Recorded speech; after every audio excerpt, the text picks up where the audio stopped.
আপনাদের অবগতির জন্য জানাই, স্নেক বাইটের ট্রিটমেন্ট, সাপকাটির ট্রিটমেন্ট সরকারি হাসপাতাল ছাড়া, আপনি অ্যাপোলো হসপিটাল নিয়ে যান, আপনি ডিসান নিয়ে যান, রুবি নিয়ে যান, মেডিকা নিয়ে যান, যেখানে ইচ্ছা নিয়ে যান, সরকারি হাসপাতাল ছাড়া কিন্তু এর ট্রিটমেন্ট হবে না।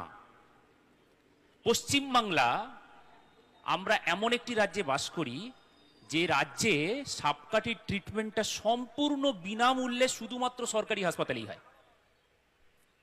ভারতবর্ষের ৩-৪টি রাজ্য আছে যেখানে ফ্রিতে এভিএস পাওয়া যায়। সাপকাটি চিকিৎসার যে মূল প্রধান অস্ত্র, সেটা শুধুমাত্র পশ্চিমবাংলাতে পাওয়া যায় আর ২-৩টি রাজ্যে পাওয়া যায়। তাও যদি বলেন সেটা কার দৌলতে সম্ভব হয়েছে, সেটা আমাদের ডেবরাবাসী একজন মানুষের দৌলতে সম্ভব হয়েছে। আপনারা অনেকেই হয়তো জানেন না, ডক্টর দয়াল বন্ধু মজুমদার বলে একজন ডাক্তারবাবু আছেন, তিনি কিনা পৃথিবী বিখ্যাত এখন।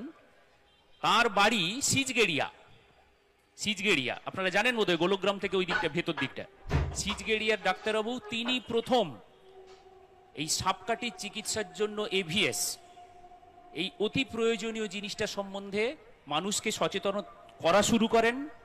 এখনো আপনি যে কোনো গ্রামে গঞ্জে, যে কোনো টিভি প্রোগ্রামে, যে কোনো জায়গায় আপনি যদি খোঁজ নেন, একটু কান পেতে দেখেন, তাহলে দেখবেন হয় কান পেতে দেখছেন বা কোনো জায়গায় দেখছেন, তো দেখবেন ডক্টর দয়াল বন্ধু মজুমদার নামটা পাবেন আপনি। আমাদের গর্ব, তিনি ডেবরার বাসিন্দা। এই ফেব্রুয়ারি মাসে তিনি রিটায়ার করেছেন এবং তার পতাকাটা বয়ে নিয়ে যাওয়ার দায়িত্ব এখন ওয়েস্ট বেঙ্গল গভর্নমেন্ট আমাকে দিয়েছেন। বড় গুরু দায়িত্ব। হয়তো আমি তার মতো অত বড় চওড়া কাঁধে হয়তো বইতে পারছি না, কিন্তু তিনি যেভাবে করে দিয়ে গেছেন আমাদের পশ্চিমবাংলায় প্রত্যেকটা হাসপাতাল, প্রত্যেকটা সরকারি হাসপাতাল যেখানে রাত্রেবেলা ডাক্তারবাবু থাকেন, অর্থাৎ কিনা বেড আছে, পেশেন্ট ভর্তি করার মতো ব্যবস্থা আছে, সেখানেই ট্রিটমেন্ট সম্ভব।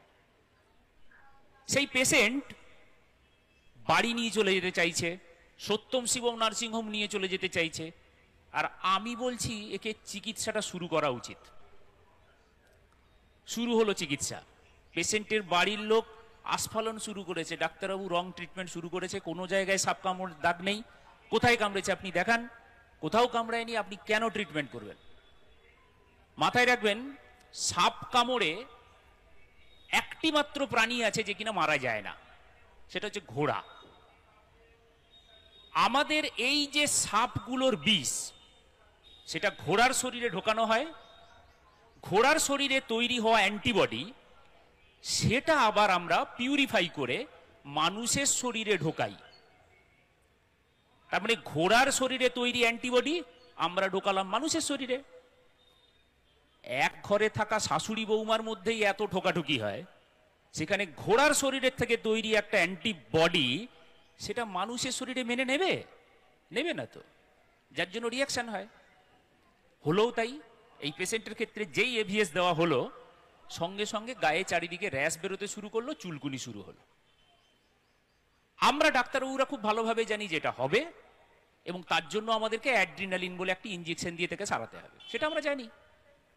কিন্তু ঘটনাচক্রে কি হলো, ওই যে বললাম, মানুষ তখন অলরেডি মাথায় নিয়ে নিয়েছেন যে ভুল চিকিৎসা হচ্ছে, আর তার মধ্যে দিলাম এভিএস, ঘোড়ার শরীর থেকে নির্যাস নেওয়া এভিএস, শুরু হলো শরীরের মধ্যে ঠোকাঠুকি, অর্থাৎ চুলকুনি শুরু হলো, গায়ে র্যাশ বেরোতে শুরু করলো। বাড়ির লোক তখন মারমুখী হয়ে উঠলো যে আপনি ভুল চিকিৎসা করছেন, তার জন্য আমার পেশেন্টের শরীরে এই শুরু হয়েছে।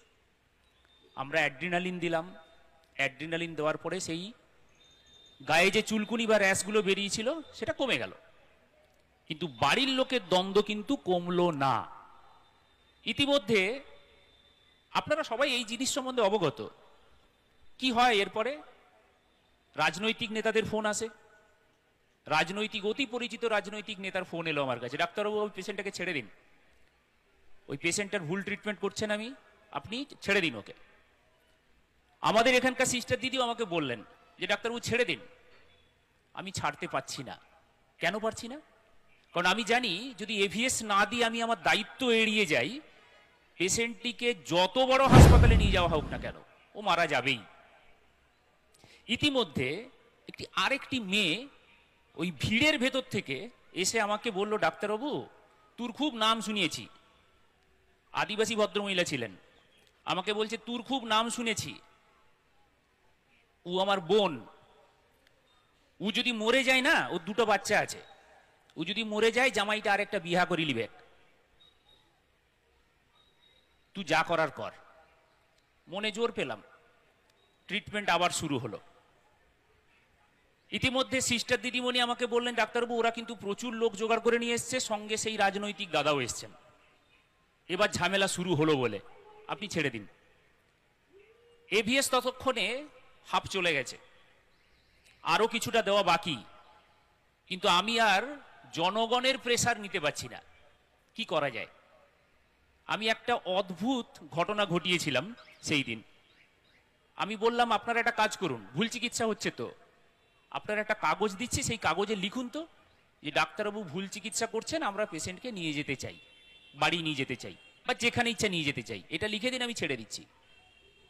কারণ আমার লক্ষ্যটা ছিল আলাদা, যে ওই পেশেন্টটা বাড়ির লোক যতক্ষণে ওটা লিখবে ততক্ষণে আমার প্রয়োজনীয় এভিএস সেটা আমি ওর শরীরে ঢুকিয়ে দিতে পারবো, তারপরও যেখানে ইচ্ছা নিয়ে যাক, ওই ছোট দুটো বাচ্চার মা কিন্তু বেঁচে যাবে।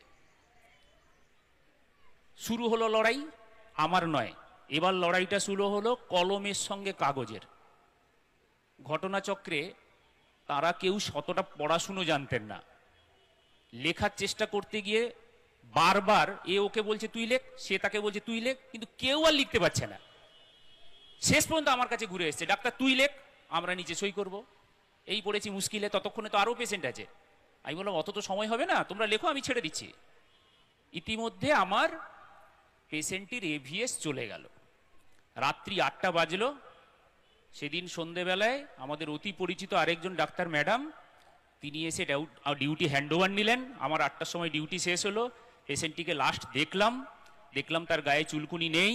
পেশেন্টের যে গলা ব্যথাটা ছিল সেটা অনেকটা কমে গেছে, পেটে ব্যথাটা কমে গেছে, বমিটা অনেক কমেছে, কিন্তু নাকি গলা আর শিবনেত্র সেটা তখনও কমেনি। আমি সমস্ত ঘটনা ডক্টর সুদীপ্তা মাইতি ম্যাডামকে জানিয়ে বেরিয়ে এলাম। পরের দিন ছিল আমার আউটডোর।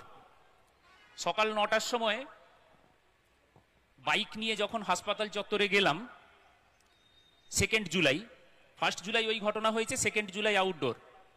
যখন হাসপাতালে গেলাম, আমি হঠাৎ দেখলাম আমার বাইকের সামনে দৌড়ে 4-5 জন লোক চলে এলো, এবং কোন লোকগুলো? আগের দিন যারা ঝামেলা করছিল।